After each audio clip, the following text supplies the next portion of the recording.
Police की तरफ से जिस तरह की फायरिंग हुई, जिस तरह से आंसू गैस के गोले छोड़े गए और लाठियां चार्ज की गई हैं, उसमें बड़ी संख्या में लोग जो है घायल हुए हैं। एक किसान नवनीत सिंह साहब जो कि बाजपुर उत्तराखंड के रहने वाले हैं, उनकी इस पर उनकी मौत भी हुई है। अच्छा, तो बिलासपुर के ही हैं और ये भी एक हमारे साथ हैं जो जिनके पैरों में चोटें आई हैं, और इनसे आइए पूछते हैं आखिर कि ये चोट किस तरह से लगी है और ये कहाँ पर थे और किस तरह से ये चीज़ हुई है। सर हम बिल्कुल पीसफुल, मेरा नाम मनजीत सिंह है। मैं बिलासपुर रामपुर यूपी का रहने वाला हूँ। हम पूरे हमारे जो भाई बिल्कुल पीसफुली इधर से जा रहे थे। पहले तो एक बैरिकेडिंग इन्होंने वहाँ लगाई, उसमें आंसू गैस के गोले इन्होंने मारने चालू कर दिए। तो मैंने ये अपना परना उतार लिया। परना उतार के मैंने पकड़ के जब इनकी तरफ फेंके हैं, हम सिर्फ 8-10 भाई रह गए वहाँ पे। तो जब मैंने पकड़ के जब इनकी तरफ फेंके तो इनको वो नीचे इनके सांस ना निकले, तो जब पूरी की पूरी पुलिस वाले आर्मी वाले भाग के डंडे लेके हमारी तरफ आए। तो जो हमारा जो काफिला था जो पीछे से, तो वो काफिले वाले भाइयों ने, कुछ हमारे बुजुर्ग थे, वो उनका भागना भी सही था, क्योंकि किसी के लाठी लग जाती या कोई चोट लग जाती। तो हम तो नौजवान हैं, हम तो अब देखो हमारे चोट लगी, हमें कोई फ़र्क नहीं है, पर किसी बुजुर्ग के लग जाती तो उसके लिए परेशानी का वो हो जाता। तो जब इन्होंने पुलिस वालों ने लाठी चलानी चालू कर दी, एक मेरे पसली में डंडा लगा, एक भाई की तो मारते मारते इन्होंने पसलियाँ तोड़ दी। तो जब मेरे डंडा लगा तो इन्होंने मैंने जब मेरे हाथ में छोटी सी एक डंडा था, जब मैं इनको पकड़ के इनकी तरफ भागा अकेला ही, तो इनके पास आंसू गैस का वो गोला था, उन्होंने सीधा मेरी तरफ तान दिया। तो मैंने सोचा था मार थोड़ी देंगे, मैं भागा इनकी तरफ, इन्होंने मार दिया। मेरे वो जो उसके अंदर वो पीतल का शर्रा होता है वो इसमें लग गया, इतना अंदर इतना गहरा जख्म हो गया। तो ये तो किसी गुरु सिख भाई हमारे ने आके सफाई करके शर्रा निकाल के पट्टी पुट्टी करके दिया, अभी भी खून बह रहा है।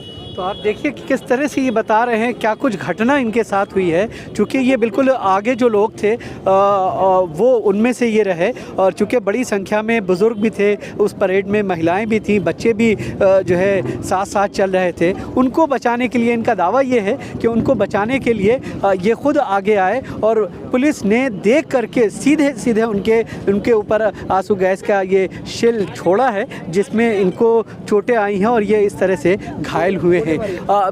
ये भी कहा जा रहा है कि आपकी तरफ से कुछ और लोग घायल हुए। सर एक हमारा भाई को तो गोली लग गई, वो शहीद हो गया। इन पुलिस वालों ने गोली मारी उन्हें, वो शहीद हो गया। बाकी दूसरी बात, ये देश डेमोक्रेसी कंट्री है, हम सब भाइयों ने वोटें डाली, हमने प्रधानमंत्री बनाया। ये जब देश आज़ाद हुआ तो ये लाल किला भी तो आज़ादी की एक प्रतीक है। हमारे भाई जब हिंदुस्तान का तिरंगा लेके दिल्ली लाल किले पे जा रहे हैं तो क्यों नहीं जाने दे रहे हमें सरकार। हम 2 महीनों से हम अपने रोडों पर बैठे, हम सर्दियों में हमारे कई 120 भाई शहीद हो गए, तो सरकार कह रही है ये देश का किसान मज़े ले रहा है। जो हम चोटें लगवा के, अपने सिर फड़वा के, अपने गोलियां खा के, शहीदी दे के हम मज़े ले रहे हैं। तो आप प्रधानमंत्री साहब ऐसा कीजिए, जितने संसद भवन में MLA MPs हैं, आप सड़कों पे लाके उनको बिठा दीजिए।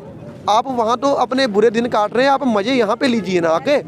तो हम मज़े ले रहे हैं, तो जो आप बुरे दिन काट रहे हो, हम संसद भवन में और राज्यसभा में जाके हम बैठ जाते हैं। अच्छा, आप गणतंत्र दिवस था, आप गणतंत्र दिवस को सामने रखते हुए सेलिब्रेट कर रहे थे, एक नए अंदाज से सेलिब्रेट कर रहे थे। आपकी नज़र में गणतंत्र दिवस की क्या अहमियत रही है? सर, गणतंत्र दिवस जो हमारे देश का, इस दिन हमारे देश का संविधान लागू हुआ था, तो हम उसी संविधान को बचाने के लिए लाल किले पे जा रहे हैं। जो गणतंत्र दिवस होता है उस पे हमारे देश का संविधान लागू हुआ। तो आप ये कहना चाहते हैं कि संविधान इस वक्त खतरे में है? सर, आपको नहीं लग रहा, जब जो देश का अन्नदाता जो रोडों पे बैठ के अपनी जानें दे रहा है वो खतरे में है, तो देश का संविधान भी तो खतरे में है।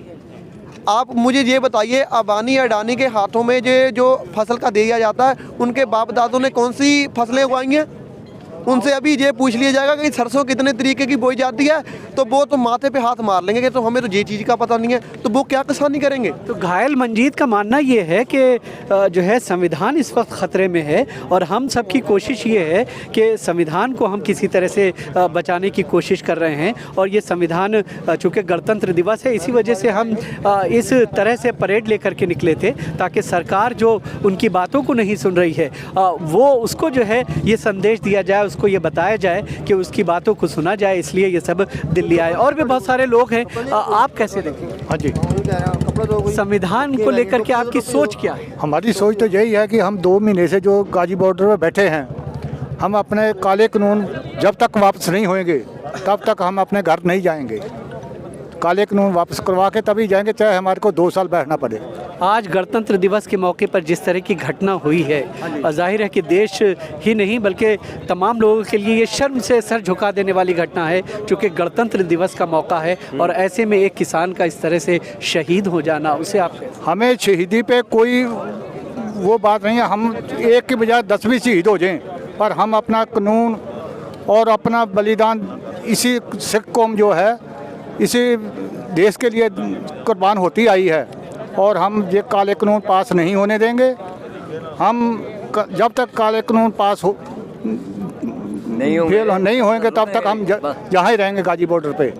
तो आप सुन सकते हैं, देखिए किस तरह का जोश और किस तरह का जज्बा है तमाम किसानों के बीच में। किसानों का साफ तौर पे ये कहना है, उन्होंने कहा कि हमारे बहुत सारे साथियों ने जो है शहादत दी है और इस तरह का सिलसिला अगर चलता रहेगा कोई फ़र्क उससे पड़ने वाला नहीं है। बट ये है कि जब तक ये कानून वापस नहीं होगा हम भी वापस दिल्ली से नहीं जाएंगे।